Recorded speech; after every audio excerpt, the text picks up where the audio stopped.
Hindi na kami namumroblema sa maghapon pagkakagaling namin sa trabaho kaya sa labas na baka mamaya maasim na yung amoy ng kilikili namin o yung singaw ng katawan.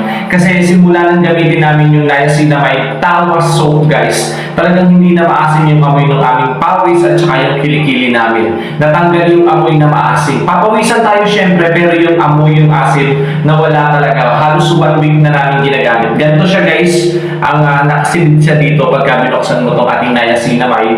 Hindi lang siya nakakatanggal ng mabahong amoy ng pawis ng putok sa kilikili, nakakaputi rin po ang ating niacinamide. So, kung kayo ay namumroblema din sa maasim na amoy ng pawis ninyo at sa mabahong amoy ng kilikili guys, check out nyo ang ating niacinamide soap. Talaga namang mawawala ang mabahong amoy ng inyong kilikili, yung putok na tinatawag natin at yung mabahong amoy ng pawis natin. Kami 1 week na namin ginagamit ito.